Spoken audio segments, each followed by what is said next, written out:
शुक्लांबरधरं विष्णुं शशिवर्णं चतुर्भुजं प्रसन्नवदनं ध्यायेत् सर्वविघ्नोपशान्तये। व्यासं वसिष्ठनप्तारं शक्तेः पौत्रमकल्मषं पराशरात्मजं वन्दे शुकतातं तपोनिधिं। व्यासाय विष्णुरूपाय व्यासरूपाय विष्णवे नमो वै ब्रह्मनिधये वासिष्ठाय नमो नमः। अविकाराय शुद्धाय नित्याय परमात्मने सदैकरूपरूपाय विष्णवे सर्वजिष्णवे यस्य स्मरणमात्रेण जन्म संसारबन्धनात् विमुच्यते नमस्तस्मै विष्णवे प्रभविष्णवे। ॐ नमो विष्णवे प्रभविष्णवे।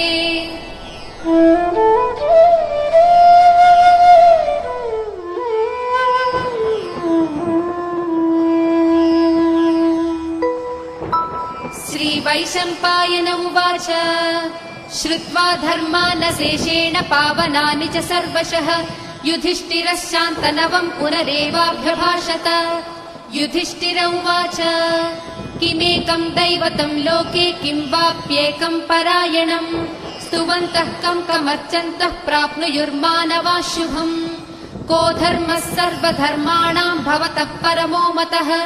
किं जपन्मुच्यते जन्तुर्जन्म संसारबन्धनात्। श्रीभीष्म उवाच जगत्प्रभुं देवदेवमनन्तं पुरुषोत्तमं स्तुवन्नाम सहस्रेण पुरुषः सततोत्थितः तमेव चार्चयन् नित्यं भक्त्या पुरुषमव्ययम् ध्यायन् स्तुवन्नमस्यंश्च यजमानस्तमेव च। अनादिनिधनं विष्णुं सर्वलोकमहेश्वरम् लोकाध्यक्षं स्तुवन् नित्यं सर्वदुःखातिगो भवेत्। ब्रह्मण्यं सर्वधर्मज्ञं लोकानां कीर्तिवर्धनम् लोकनाथं महद्भूतं सर्वभूतभवोद्भवम्। एष मे सर्वधर्माणां धर्मोऽधिकतमो मतः यद्भक्त्या पुण्डरीकाक्षं स्तवैरर्चेन्नरः सदा। परमं यो महत्तेजः परमं यो महत्तपः परमं यो महद्ब्रह्म परमं यः परायणम्। पवित्राणां पवित्रं यो मङ्गलानां च मङ्गलम् दैवतं देवतानां च भूतानां यो व्ययः पिता। यतः सर्वाणि भूतानि भवन्त्यादियुगागमे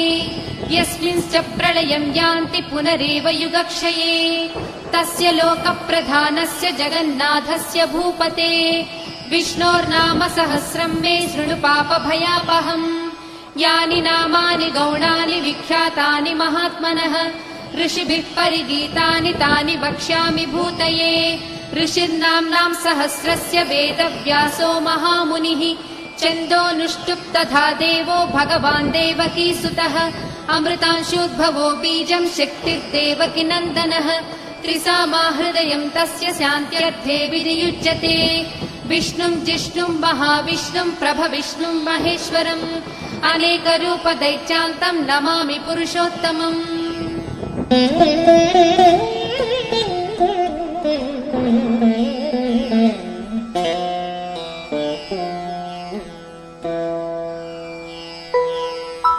अस्य श्रीविष्णोर्दिव्यसहस्रनामस्तोत्र महामन्त्रस्य श्रीवेदव्यासो भगवान् ऋषिः अनुष्ठुप् छन्दः। श्रीमहाविष्णुः परमात्मा श्रीमन्नारायणो देवता अमृतांशोद्भवो भानुरिति बीजम् देवकी नन्दनः स्रष्टेति शक्तिः उद्भवः क्षोभणो देव इति परमो मन्त्रः शङ्खबृन्नन्दकी चक्रीति कीलकम् शाङ्खधन्वा गदाधर इत्यस्त्रम् रदाङ्गपाणिरक्षोभ्य इति नेत्रम् त्रिसामा सामगः सामेति कवचम् आनन्दम् परब्रह्मेति योनिः ऋसुः सुदर्शनः काल इति दिग्बन्धः श्रीविश्वरूप इति ध्यानम् श्रीमहाविष्णुप्रीत्यर्थे सहस्रनाम जपे विनियोगः।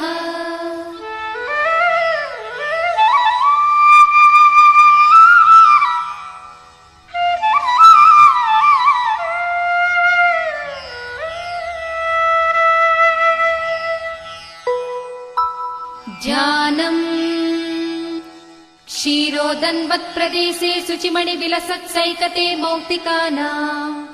माला क्लुप्तासनस्तस्फटिकमणिनिभैर्मौक्तिकैर्मण्डिताङ्गः शुभ्रैरभ्रैरदभ्रैरुपरि विरचितैर्मुक्तपीयूषवर्षैः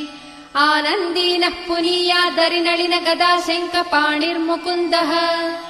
भूपादौ यस्य नाभिर्वियदसुरनिलश्चन्द्रसूर्यौ च नेत्रे कर्णावासा शिरोद्यौर्मुखमपि दहनो यस्य वास्तेयमब्धिः अन्तस्थं यस्य विश्वं सुरनरखगो भोगि गन्धर्वदैत्यैः चित्रं रम्यते तं त्रिभुवनवपुषं विष्णुमीशं नमामि। ॐ नमो भगवते वासुदेवाय। शान्ताकारं भुजगशयनं पद्मनाभं सुरेशं विश्वाधारं गगनसदृशं मेघवर्णं शुभाङ्गं लक्ष्मीकान्तं कमलनयनं योगिहृद्यानगम्यं वन्दे विष्णुं भवभयहरं सर्वलोकैकनाथम्। मेघश्यामं पीतकौसेयवासं श्रीवत्साङ्कं कौस्तुभोद्भासिताङ्गम् पुण्योपेतं पुण्डरीकायताक्षं विष्णुं वन्दे सर्वलोकैकनाथम्। नमः समस्तभूतानामादिभूताय भूभृते अनेकरूपरूपाय विष्णवे प्रभविष्णवे सशङ्खचक्रं सकिरीटकुण्डलं सपीतवस्त्रं सरसीरुहेक्षणम् सहारवक्षस्थलशोभिकौस्तुभं नमामि विष्णुं शिरसा चतुर्भुजम्। छायायां पारिजातस्य हेमसिंहासनोत्पदी आसीनमम्बुदश्याममायताक्षमलङ्कृतम् चन्द्राननं चतुर्बाहुं श्रीवत्साङ्कितवक्षसम् रुक्मिणी सत्यभामाभ्यां सहितं कृष्णमाश्रये।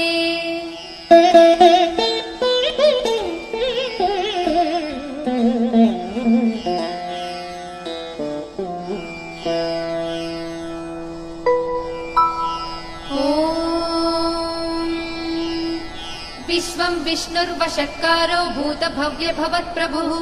भूतकृद्भूतभृद्भावो भूतात्मा भूतभावनः भूतात्मा परमात्मा च मुक्तानां परमागतिः अव्ययः पुरुषः साक्षी क्षेत्रज्ञोऽक्षर एव च योगो योगविदां नेता प्रधानपुरुषेश्वरः नारसिंहवपुः श्रीमान् केशवः पुरुषोत्तमः सर्वशर्वशिवस्थाणुर्भूतादिर्निधिरव्ययः सम्भवो भावनो भर्ता प्रभवः प्रभुरीश्वरः स्वयंभूः शम्भुरादित्यः पुष्कराक्षो महास्वनः अनादिनिधनो धाता विधाता धातुरुत्तमः अप्रमेयो हृषीकेशः पद्मनाभो मरप्रभुः विश्वकर्मा मनुस्त्वष्टा स्तविष्ठस्थविरो ध्रुवः अग्राह्यः शाश्वतः कृष्णो लोहिताक्षः प्रतर्दनः प्रभूतस्त्रिककुब्धामः पवित्रम् मङ्गलम् परम् ईशानः प्राणदः प्राणो ज्येष्ठः श्रेष्ठः प्रजापतिः हिरण्यगर्भो भूगर्भो माधवो मधुसूदनः ईश्वरो विक्रमी धन्वी मेधावी विक्रमः क्रमः अनुत्तमो धुरादर्शः कृतज्ञः कृतिरात्मवान् सुरेशः शरणं शर्म विश्वरेताः प्रजाभवः अहः संवत्सरो व्याळः प्रत्ययः सर्वदर्शनः अजः सर्वेश्वरः सिद्धः सिद्धिः सर्वादिरच्युतः वृषा कपिरमेयात्मा सर्वयोगविनिसृतः वसुर्वसुमना सत्यः समात्मा संमितः समः अमोघ पुण्डरीकाक्षो वृषकर्मा वृषाकृतिः रुद्रो बहुशिरा बभ्रुर्विश्वयोनिः शुचिश्रवाः अमृतः शाश्वतस्थाणुर्वरारोहो महातपाः सर्वगः सर्वविद्वानुर्विश्वक्सेनो जनार्दनः वेदो वेदविदव्यङ्गो वेदाङ्गो वेदवित्कविः लोकाध्यक्षः सुराध्यक्षो धर्माध्यक्षः कृताकृतः चतुरात्मा चतुर्व्यूहश्चतुर्दंष्टश्चतुर्भुजः भ्राजिष्णुर्भोजनं भोक्ता सहिष्णुर्जगदादिजः अनघो विजयो जेता विश्वयोनिः पुनर्वसुः उपेन्द्रो वामनः प्रांशुरमोघः सुचिरूर्जितः अतीन्द्रः सङ्ग्रहः सर्गो धृतात्मा नियमो यमः वेद्यो वैद्यः सदा योगी वीरः माधवो मधुः अतीन्द्रियो महामायो महोत्साहो महाबलः महाबुद्धिर्महावीर्यो महाशक्तिर्महाद्युतिः अनिर्देश्य वपुः श्रीमानमेयात्मा महाधृधृत् महेश्वासो महीभक्ता श्रीनिवासः सताङ्गतिः अनिरुद्धः सुरानन्दो गोविन्दो गोविदापतिः मरीचिर्दमनोहंसः सुपर्णो भुजगोत्तमः हिरण्यनाभः सुतपाः पद्मनाभः प्रजापतिः अमृत्युः सर्वदृक्सिंहः सन्धाता सन्धिमान् स्थिरः अजो दुर्मर्षणः शास्ता विसृतात्मा सुरारिः गुरुर्गुरुतमो धामः सत्यः सत्यपराक्रमः निमिषो निमिषस्रग्वी वाचस्पतिरुदारधीः अग्रणीर्ब्राह्मणी श्रीमान् न्यायो नेता समीरणः सहस्रमूर्धा विश्वात्मा सहस्राक्षः सहस्रपात् आवर्तनो निवृत्तात्मा संवृतः सम्प्रमर्दनः अहः संवर्तको वह्निरनिलो धरणीधरः सुप्रसादः प्रसन्नात्मा विश्वधृक् विश्वभृग्विभुः सत्कर्ता सत्कृतः साधुर्जह्नुर्नारायणो नरः असङ्ख्येयो प्रमेयात्मा विशिष्टः शिष्टकृच्छुचिः सिद्धार्थः सिद्धसङ्कल्पः सिद्धिदः सिद्धिसाधनः वृषाही वृषभो विष्णुर्वृषपर्वा वृषोदरः वर्धनो वर्धमानश्च विविक्तः श्रुतिसागरः सुभुजो दुर्धरो वाग्मी महेन्द्रो वसुदो वसुः नैकरूपो बृहद्रूपः श्रीविष्टः प्रकाशनः ओजस्तेजो ज्युतिधरः प्रकाशात्मा प्रतापनः रुद्धस्पष्टाक्षरो मन्त्रश्चन्द्रांशुर्भास्करज्युतिः अमृतांशूद्भवो भानुश्च स बिन्दुः सुरेश्वरः औषधम् जगतः सेतुः सत्यधर्मपराक्रमः भूतभव्यभवन्नाथः पवनः पावनो नलः कामः कामकृत्कान्तः कामः कामप्रदः प्रभुः युगादिकृत्युगावर्तो नैकमायो महासेनः अदृश्यो व्यक्तरूपश्च सहस्रजिदनन्तजित् इष्टो विशिष्टः शिष्टेष्टः शिखण्डी नहुषो वृषः क्रोधः क्रोधकृत्कर्ता विश्वबाहुर्महीधरः अच्युतः प्रदितः प्राणः प्राणदो वासवानुजः अपां निधिरधिष्ठानमप्रमत्तः प्रतिष्ठितः स्कन्दः स्कन्दधरो दुर्यो वरदो वायुवाहनः वासुदेवो बृहद्भानुरादिदेवः पुरन्दरः अशोकस्तारणस्तारः शूरः शौरिर्जनेश्वरः अनुकूलस्य तावर्तः पद्मे पद्मनिभेक्षणः पद्मनाभोरविन्दाक्षः पद्मगर्भः शरीरभृत् महर्धिर्वृद्धो वृद्धात्मा महाक्षो गरुडध्वजः अतुलः शरभो भीमः समयज्ञो हविर्हरिः सर्वलक्षणलक्षण्यो लक्ष्मीवान् समितिञ्जयः विक्षरो रोहितो मार्गो हेतुर्दामोदरः सहः महीधरो महाभागो वेगवानमिताशनः उद्भवः क्षोभणो देवः श्रीगर्भः परमेश्वरः करणं कारणं कर्ता विकर्ता गहनो गुहः व्यवसायो व्यवस्थानः संस्थानस्थानदो ध्रुवः परर्धिः परमस्पष्टः तुष्टः पुष्टः सुभेक्षणः रामो विरामो विरजो मार्गो नेयो नयो नयः वीरः शक्तिमतां श्रेष्ठो धर्मो धर्मविदुत्तमः वैकुण्ठः पुरुषः प्राणः प्राणदः प्रणवः पृथुः हिरण्यगर्भः शत्रुघ्नो व्याप्तो वायुरथोक्षजः ऋतुः सुदर्शनः कालः परमेष्टि परिग्रहः उग्रः संवत्सरो दक्षो विश्रामो विश्वदक्षिणः विस्तारस्थावरस्थाणुः प्रमाणं बीजमव्ययम् अर्धोऽनर्धो महाकोशो महाभोगो महाधनः अनिर्विण्णस्थविष्टो भूर्धर्मयूपो महामखः नक्षत्रनेमिर्नक्षत्री क्षमः क्षामः समीहनः यज्ञयुज्यो महेज्यश्च क्रतुः सत्रं सदाङ्गतिः सर्वदर्शी विमुक्तात्मा सर्वज्ञो ज्ञानमुत्तमम् सुव्रतः सुमुखः सूक्ष्मः सुघोषः सुखदः सुहृत् मनोहरोजितक्रोधो वीरबाहुर्विदारणः स्वापनः स्ववशो व्यापी नैकात्मा नैककर्मकृत् वत्सरो वत्सलो वत्सी रत्नगर्भो धनेश्वरः धर्मकृद्धर्मी सदसक्षरमक्षरम् अविज्ञाता सहस्रांशुर्विधाता कृतलक्षणः गभस्तिनेमिः सत्त्वस्था सिंहो भूतमहेश्वरः आदिदेवो महादेवो देवेशो देवभृद्गुरुः उत्तरो गोपतिर्गोप्ता ज्ञानगम्यः पुरातनः शरीरभूतभृद्भोक्ता कपीन्द्रो भूरि दक्षिणः सोमपोऽमृतपः सोमः पुरुजित्पुरुषत्तमः विनयोजयः सत्यसन्धो दासार्हः सात्वतां पतिः जीवो विनयिता साक्षी मुकुन्दो मितविक्रमः अम्भो निधिरनन्तात्मा महोदतिशयोऽन्तकः अजो महार्हः स्वाभाव्यो जिता मित्रः प्रमोदनः आनन्दो नन्दनो नन्दः सत्यधर्मा त्रिविक्रमः महर्षिः कपिलाचार्यः कृतघ्नो मेदिनीपतिः त्रिपदस्त्रिदशाध्यक्षो महाशृङ्गकृतान्तकृत् महावराहो गोविन्दः सुषेणः कनकाङ्गदी गुह्यो गभीरो गहनो गुप्तश्चक्रगदाधरः वेदास्वाङ्गोजितः कृष्णो दृढः सङ्कर्षणोच्युतः वरुणो वारुणो वृक्षः पुष्कराक्षो महामनाः भगवान् भगवानन्दी वनमाली हलायुधः आदित्यो ज्योतिरादित्यः सहिष्णुर्गतिसत्तमः सुधन्वा कण्डपरशुर्दारुणो द्रविणप्रदः दिवस्पृक् सर्वदृग्व्यासो वाचस्पतिरयो निजः त्रिसामासामगः साम निर्वाणम् भेषजम् भिषक् सन्न्यासकृच्चमशान्तो निष्ठा शान्तिः परायणम् शुभाङ्गः शान्तिदः स्रष्टा कुमुदः कुवलेशयः गोहितो गोपतिर्गोप्ता वृषभाक्षो वृषप्रियः अनिवर्ती निवृत्तात्मा संक्षेप्ताक्षेमकृच्छिवः श्रीवत्सवक्षा श्रीवासः श्रीपतिः श्रीमताम्बरः श्रीधः श्रीसः श्रीनिवासः श्रीनिधिः श्रीविभावनः श्रीधरः श्रीकरः श्रेयः श्रीमान् लोकत्रयाश्रयः स्वक्षस्वङ्गस्य तानन्दो नन्दिर्ज्योतिर्गणेश्वरः विजितात्मा विधेयात्मा सत्कीर्तिश्चिन्न संशयः उदीर्णः सर्वतश्चक्षुरनीशः शाश्वतः स्थिरः भूषयो भूषणो भूतिर्दिशोकः शोकनाशनः अर्चिष्मानर्चितः कुम्भो विशुद्धात्मा विशोधनः अनिरुद्धो प्रतिरतः प्रद्युम्नो मितविक्रमः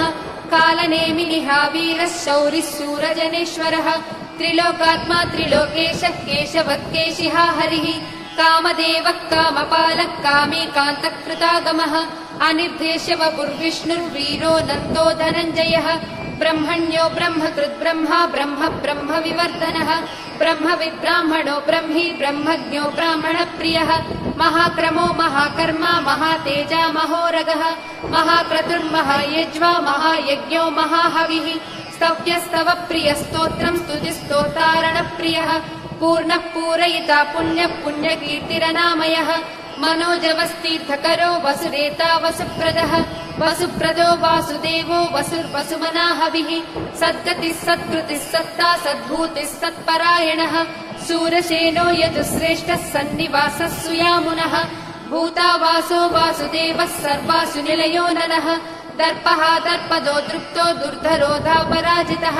विश्वमूर्तिर्महामूर्तिर्दीप्तमूर्तिरमूर्तिमान् अनेकमूर्तिरव्यक्तः शतमूर्तिः शताननः एको नैकः स वः कः किम् यत्तत्पदमनुत्तमम् लोकबन्धुर्लोकनाथो माधवो भक्तवत्सलः सुवर्णवर्णो हेमाङ्गो वरागश्चन्दनागदी वीरः विषमः शून्यो घृतासीरचलश्चलः अमानी मानदो मान्यो लोकस्वामी त्रिलोकधृत् सुमेधा मेधजो धन्यः सत्यमेधाधराधरः तेजो वृषो युधरः सर्वशस्त्रभृताम्बरः प्रग्रहो निग्रहो व्यग्रो नैकशृङ्गो गदाग्रजः चतुर्मूर्तिश्चतुर्बाहुश्चतुर्व्यूहश्चतुर्गतिः चतुरात्मा चतुर्भावश्चतुर्वेदविदेकपात् समावर्तो निवृत्तात्मा दुर्जयो दुरतिक्रमः दुर्लभो दुर्गमो दुर्गो दुरावासो दुरारिः शुभाङ्गो लोकसारङ्गः सुतन्तुस्तन्तुवर्धनः इन्द्रकर्मा महाकर्मा कृतकर्मा कृतागमः उद्भवः सुन्दरः सुन्दो रत्ननाभः सुलोचनः अर्को वाजसनः शृङ्गी जयन्तः सर्वविजयी सुवर्णबिन्दुरक्षोभ्यः सर्ववागीश्वरेश्वरः महाह्रदो महागर्तो महाभूतो महानिधिः कुमुदः कुन्दरः कुन्दः पर्जन्यः पावनोऽनिलः अमृताशोऽमृतवपुः सर्वज्ञः सर्वतोमुखः सुलभः सुव्रतः सिद्धः शत्रुजिच्छत्रुतापनः न्यग्रोधोदुम्बरोऽश्वत्थश्चाणूरान्ध्रनिषूदनः सहस्रार्चिः सप्तजिह्वः सप्तैधा सप्तवाहनः अमूर्तिरनघोचिन्त्यो भयकृद्भयनाशनः अणुर्बृहत्कृशस्थूलो गुणभृन्निर्गुणो महान् अधृतस्वधृतस्वास्य प्राग्वंशो वंशवर्धनः भारभृत्कथितो योगी योगीशः सर्वकामदः आश्रमश्रमणक्षामः सुपर्णो वायुवाहनः धनुर्धरो धनुर्वेदो दण्डो दमयितादमः अपराजितः सर्वसहो नियन्ता नियमो यमः सत्त्ववान् सात्विकः सत्यः सत्यधर्मपरायणः अभिप्रायप्रियार्होर्हः प्रियकृत्प्रीतिवर्धनः विहाय स गतिर्ज्योतिः सुरुचिर्भुत भुग्विभुः रविर्विरोचनः सूर्यः सविता रविलोचनः अनन्तो हृतभुग्भोक्ता सुखदो नैकदोऽग्रजः अनिर्विण्णः सदामर्षि लोकाधिष्ठानमद्भुतः सनातनतमः कपिलः कपिरव्ययः स्वस्तिदः स्वस्तिकृत् स्वस्ति स्वस्ति भुक् स्वस्ति दक्षिणः आरौद्रः कुण्डली चक्री विक्रम्यूर्जितशासनः शब्दातिगः शब्दसः शिशिरः सर्वरीकरः अक्रूरः पेशलो दक्षो दक्षिणः क्षमिणाम्बरः विद्वत्तमो वीतभयः पुण्यश्रवणकीर्तनः उत्तारणो दुष्कृतिः पुण्यो दुःस्वप्ननाशनः वीरः रक्षणः सन्तो जीवनम् पर्यवस्थितः अनन्तरूपोऽनन्तश्रीजितमन्युर्भयापहः चतुरस्रो गभीरात्मा विदिशो व्यादिशो दिशः अनादिर्भूर्भुवो लक्ष्मी सुवीरो रुचिराङ्गदः जननो जनजन्मादिर्भीमो भीमपराक्रमः आधारनिलयो धाता पुष्पहासः प्रजागरः ऊर्ध्वगः सत्पथाचारः प्राणदः प्रणवः प्रमाणम् प्राणनिलयः प्राणभृत् प्राणजीवनः तत्त्वम् तत्त्वविदेकात्मा जन्म मृत्युजरातिगः भूर्भुवः स्वस्तरुस्तारः सविता प्रपितामहः यज्ञो यज्ञपतिर्वज्या यज्ञाङ्गो यज्ञवाहनः यज्ञभृद्यज्ञकृत्यग्नी यज्ञभुग्यज्ञसाधनः यज्ञान्तकृद्यज्ञगुह्यमन्नमन्नादयेव च आत्मयोनिः स्वयम् जातो वैखानः सामगायनः देवकीनन्दनः स्रष्टा क्षितीशः पापनाशनः शङ्खबृन्नन्दकी चक्री शाङ्खधन्वा गदाधरः रथाङ्गपाणिरक्षोभ्यः सर्वप्रहरणायुधः श्री सर्वप्रहरणायुधवो नम इति वनमाली गदीशाङ्गी शङ्की चक्री च नन्दकी श्रीमन्नारायणो विष्णुर्वासुदेवोऽभिरक्षतु वनमाली गदीशाङ्गी शङ्खी चक्री च नन्दकी श्रीमन्नारायणो विष्णुर्वासुदेवोऽभिरक्षतु श्रीवासुदेवोऽभिरक्षत्वो नम इति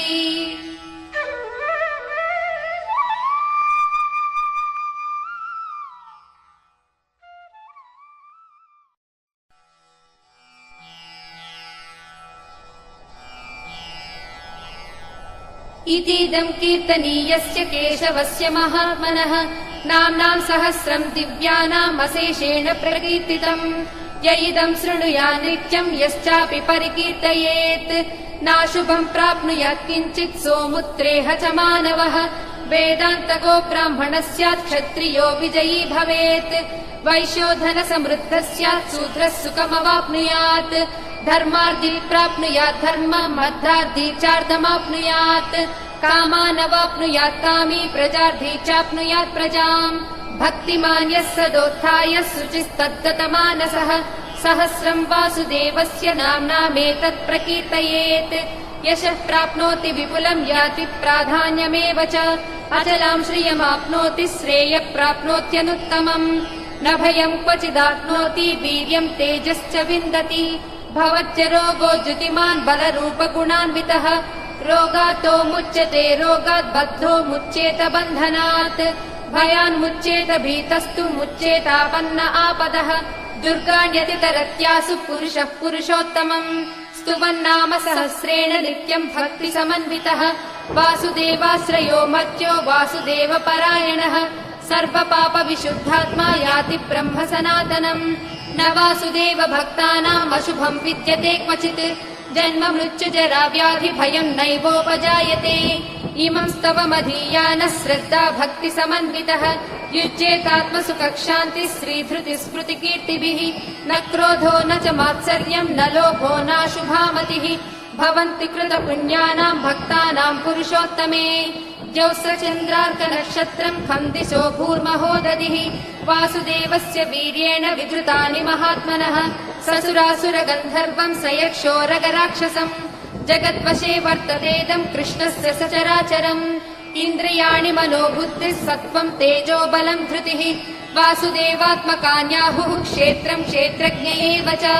सर्वागमानामाचारः प्रथमम् परिकल्पितौ आचार्यप्रभवो धर्मो धर्मस्य प्रभुरच्युतः ऋषयः पितरो देवा महाभूतानि धातवः जङ्गमाजङ्गमम् चेदम् जगन्नारायणोद्भवम् योगो ज्ञानम् तथा साङ्ख्यम् विद्या शिल्पादिकर्म च वेदशास्त्राणि विज्ञानम् एतत् सर्वम् जनार्दनात् एको विष्णुर्महद्भूतम् पृथग्भूतान्यनेकशः त्रीलोकान् व्याप्य भूतात्मा भुङ्क्ते विश्वभुगव्ययः इमं स्तवम् भगवतो विष्णोर्व्यासेन कीर्तितम् पठे च इच्छेत् पुरुषः श्रेयः प्राप्तुम् सुखानि च विश्वेश्वरमजम् देवम् जगतः प्रभुमव्ययम् भजन्ति ये पुष्कराक्षम् न ते यान्ति पराभवम् ॐ नम इति। अर्जुन उवाच पद्मपत्रविशालाक्ष पद्मनाभसुरोत्तम भक्तानामनुरक्तानाम् त्राता भव जनार्दन। श्रीभगवानुवाच यो माम् नाम सहस्रेण स्तोतुमिच्छति पाण्डव सोऽहमेकेन श्लोकेन स्तुत एव न संशयः ॐ नम इति। व्यास उवाच वासनाद्वासुदेवस्य वासितम् भुवनत्रयम् सर्वभूतनिवासोऽसि वासुदेव नमोऽस्तु ते श्रीवासुदेव नमोऽस्तु ॐ नम इति। पार्वत्युवाच केनोपायेन रघुना विष्णोर्नाम सहस्रकम् पठ्यते पण्डितैर्नित्यम् श्रोतुमिच्छाम्यहम् प्रभो। ईश्वर उवाच श्रीराम राम रामेति रमे रामे मनोरमे सहस्रनाम तत्तुल्यम् राम राम वरानने। श्रीराम राम रामेति रमे रामे मनोरमे सहस्रनाम तत्तुल्यम् राम नाम वरानने। श्रीराम राम रामेति रमे रामे मनोरमे सहस्रनाम तत्तुल्यम् राम नाम वरानने। श्रीराम नाम वरानन ॐ नम इति। ब्रह्मोवाच नमोऽस्त्वनन्ताय सहस्रमूर्तये सहस्रपादाक्षि शिरोरुबाहवे सहस्रनाम्ने पुरुषाय शाश्वते सहस्रकोटियुगधारिणे नमः सहस्रकोटियुगधारिणे ॐ नम इति। सञ्जय उवाच यत्र योगेश्वर कृष्णो यत्र पार्थो धनुर्धरः तत्र श्रीविजयोर्भूतिर्ध्रुवा नीतिर्मतिर्मम। श्रीभगवानुवाच अनन्याश्चिन्तयन्तो माम् ये जनाः पर्युपासते तेषाम् नित्याभियुक्तानाम् योगक्षेमम् वहाम्यहम् परित्राणाय साधूनाम् विनाशाय च दुष्कृताम् धर्म संस्थापनार्थाय सम्भवामि युगे युगे। आर्ता विषण्णाः शिथिलाश्च भीता घोरेषु च व्याधिषु वर्तमानाः सङ्कीर्त्य नारायण शब्दमात्रम् विमुक्त दुःखा सुखिनो भवन्तु। कायेन वाचा मनसेन्द्रियैर्वा बुद्ध्यात्मना वा प्रकृते स्वभावात् करोमि यद्यत् सकलम् परस्मै नारायणायेति समर्पयामि।